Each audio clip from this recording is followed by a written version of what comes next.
সাবধান, আপনি কি জানেন আপনার ঘরে জ্বলতে থাকা এই সাধারণ সাদা এলইডি লাইটটি আসলে একটি মরণ ফাঁদ। যে আলো দিয়ে আপনি ঘর আলোকিত করতেছেন সেই আলোই হয়তো আপনার ব্রেন তিলে তিলে ধ্বংস করে দিতেছে। এইটা কি কোনো সাধারণ দুর্ঘটনা নাকি আমাদের শেষ করে দেওয়ার জন্য বড় কোনো আন্তর্জাতিক পরিকল্পনা? আমরা মনে করি যে এই এলইডি লাইট সাশ্রয়ী, মানে এই এলইডি লাইট জ্বালালে বাড়িতে বিল কম ওঠে, তাই আমরা আমাদের বাড়িতে, গাড়িতে, এমনকি এই মোবাইলের স্ক্রিনেও সারাদিন এই সাদা আলোর নিচে থাকি আমরা, তাই না? কিন্তু গবেষণায় দেখা গেছে যে যদি কোনো মানুষ টানা 5 থেকে 6 ঘন্টা পর্যন্ত এই সাদা লাইটের নিচে থাকে, তবে তার ব্রেনের ভিতরে থাকা পিনিয়াল গ্ল্যান্ড মারাত্মকভাবে ক্ষতিগ্রস্ত হতে শুরু করে। এই পিনিয়াল গ্ল্যান্ড হলো আমাদের শরীরের এক অদ্ভুত অংশ যা আমাদের ঘুম এবং মানসিক শান্তি নিয়ন্ত্রণ করে। কিন্তু এই এলইডি লাইট বা সাদা আলো একে ছোট করে দেয় এবং এর কার্যক্ষমতা নষ্ট করে দেয়। হয়তো আপনি এখন ভাবতেছেন যে এইটা একদম মন গড়া কথা, কিন্তু ইতিহাস আর বিজ্ঞান অন্য কথা বলতেছে এখানে। 1999 সালে বিখ্যাত পত্রিকা নিউ ইয়র্ক টাইমস তাদের প্রথম পাতায় একটি গবেষণাপত্র প্রকাশ করে।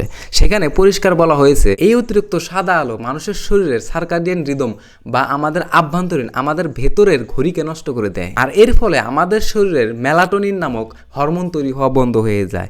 এই মেলাটোনিনই আমাদের গভীর ঘুমে সাহায্য করে। আর এই হরমোন না থাকলে আপনি ভুগবেন ইনসোমনিয়া বা অনিদ্রায়, মানে আপনার ঘুম আসবে না। বর্তমান প্রজন্মের অধিকাংশ ছেলে মেয়েরই ঘুমের সমস্যা আর খিটখিটে মেজাজের পেছনে এই সাদা আলোয় দায়ী। এক কথায় বলতে গেলে এই সাদা আলোর নিচে থেকে থেকেই বর্তমান প্রজন্মের এই অবস্থা। 2012 সালে আমেরিকার হার্ভার্ড ইউনিভার্সিটি থেকেও একই ধরনের একটি রিসার্চ পেপার পাবলিশ করা হয়। সেখানে দেখা যায় যারা দীর্ঘ সময় এই আলোর নিচে থাকে, অর্থাৎ এই এলইডি লাইটের নিচে থাকে, তাদের স্মৃতিশক্তি লাহে লাহে কমতে শুরু করে আর তারা মানসিকভাবে দুর্বল হয়ে পড়েন। 2012 সালে ইন্ডিয়ান এক্সপ্রেস একটি জার্নাল প্রকাশ করে। সেখানে বলা হয় এই আলোর প্রভাবে মানুষের ব্রেনের পিনিয়াল গ্ল্যান্ড ধীরে ধীরে শুকিয়ে যায়। এই সাদা আলোর প্রভাব শুধু মাথা ব্যথায় সীমাবদ্ধ নয়, এটি আমাদের বংশবৃদ্ধির ক্ষমতার উপরও আঘাত আনতেছে।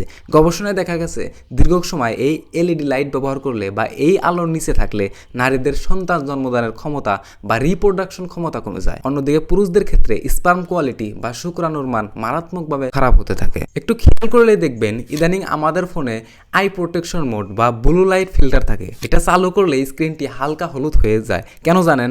কারণ কোম্পানিগুলো জানে যে এই সাদা বা নীল আলো আমাদের চিন্তা শক্তি ধ্বংস করে দিতেছে। আসলে আমাদের প্রাচীন আমলের সেই হলুদ আলোই ছিল চোখের জন্য এবং স্বাস্থ্যের জন্য সেরা। অনেকে মনে করেন যে এটি চীন বা ইসরায়েলদের এক বিশাল পরিকল্পনার অংশ, সারা বিশ্বকে নিয়ন্ত্রণ করার এক গোপন ইহুদিবাদী নীল নকশা।